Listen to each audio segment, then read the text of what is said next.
The template is set. The narrative is written. Samantha Power, the Washington Times, Washington Examiner today, not sure which, doesn't matter, says Obama's words have inspired the Middle East uprisings. Keep a sharp eye on Muammar Gaddafi the next month, 2 weeks. Let me ask, though, while we were actually going to war, where was Obama? Not last night, but 9 days ago, 10 days ago. Where was he? He was playing golf. He was vacationing in Rio. He was doing everything he could to distance himself from what was going on in Libya, just in case anything went terribly wrong. He's not going to be there. He's not going to make himself present. He's not going to establish a connection until he's relatively certain how it's going to turn out. Truly a gutless wonder. Most presidents make the speech he made last night on day one. He was playing golf. He was in Rio vacationing. He came out of hiding when he thought it was safe. You know, folks, there are plenty of humanitarian crises going on in the world. There's a very serious one going on the Ivory Coast. Now, the Ivory Coast doesn't have oil. Libya is loaded with oil, as we pointed out yesterday. Now, what if I'm right? Because who's going to take over if Gaddafi leaves? Who takes over? Nobody's going to think about that. Nobody's going to really care about that because whoever takes over will not immediately be known, nor will who they are immediately be seen or visible. But let's say it's Al-Qaeda. Let's say it's the Muslim Brotherhood. Let's say all of these Middle Eastern uprisings end up putting a radical Islamic anti-American regime in place. Let's say that looks like it's happening in Egypt. Let's say it happens in Libya.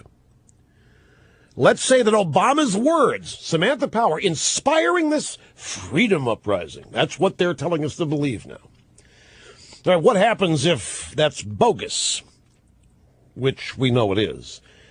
What happens if we get really virulent anti-American regimes, radical Islamic regimes? The media will never ask who lost the Middle East. Or if they do, it'll be blamed on George W. Bush for the invasion of Iraq, destabilizing the Middle East by invading Iraq.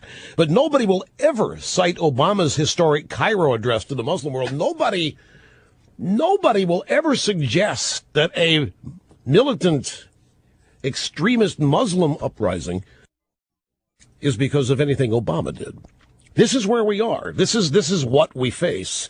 And I mention all of this simply as a cautionary tale, because the irony here that if you look at Obama's speech last night as a foreign policy speech, if you look at it in any technical way at all, it was a disaster. It was as continually pathetic as everything else this administration has offered since this all began. The Washington Times has a great editorial illustrating this. Being a leader is about more than reading off a teleprompter. No, it's not. As far as Obama's concerned, reading off a teleprompter is who he is. The words on the teleprompter and who puts them there, that's who Obama is. And they've set the table now. Obama's words have led to the uprising for democracy and peace. And Obama's words will be the weapon that vanquish Muammar Gaddafi. But the Washington Times, interesting take, unbeknownst to the novice commander-in-chief, Obama faces a mass of contradictions that makes this conflict a hard sell. Mr. Obama has started a war that he says is not a war, but everybody knows it's a war. Mr. Obama is using military force, but his Secretary of Defense says there is no vital American interest involved. Last night, Obama tried to claim that there is a vital American interest, and that is somebody around the world wants to be free. And that's who we are. I know he practically choked saying it, but somebody put it on the teleprompter for him to say, because it's a 2012 campaign speech. That's the Obama doctrine, 2012 or bust.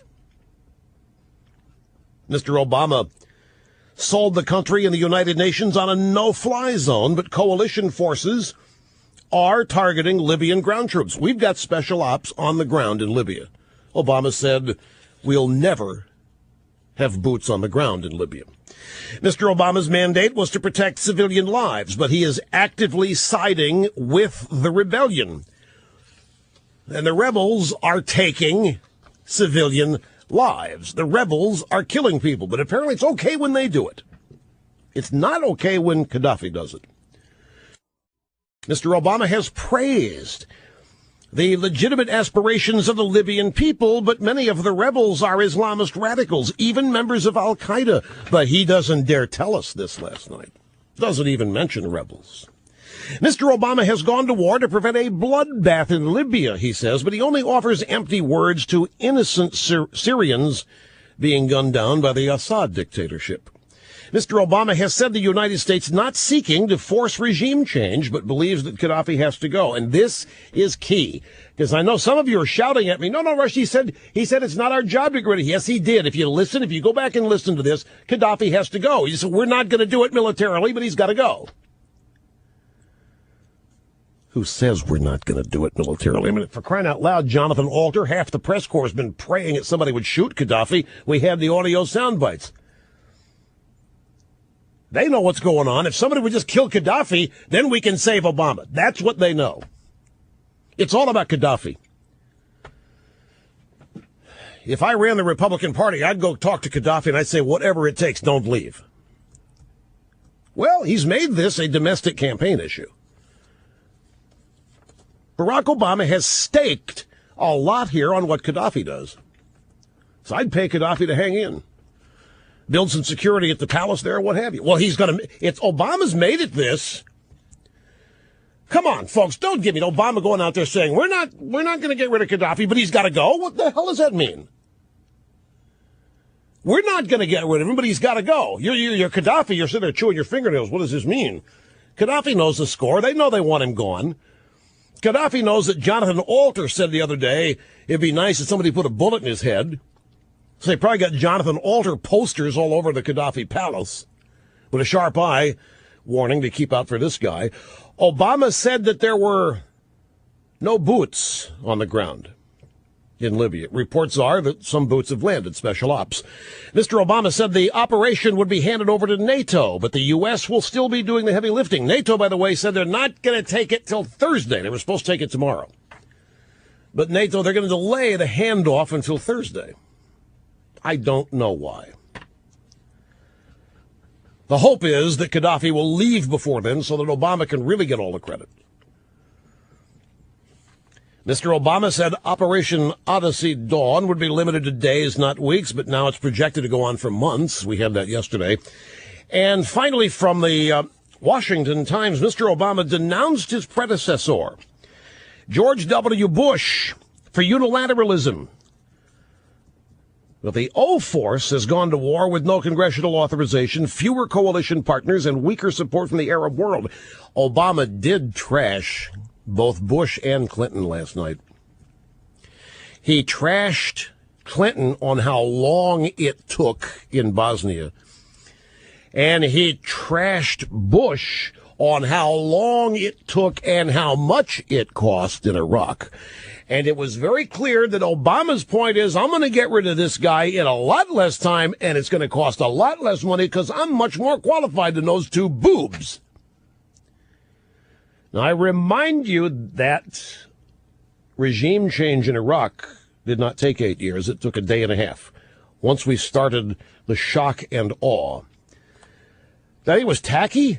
Yeah, that was childish. I thought it was typical Obama. I thought it was very childish and immature. It's not my fault. It's not my fault. Okay, look, I'm better. I'm smarter. It's because I say so.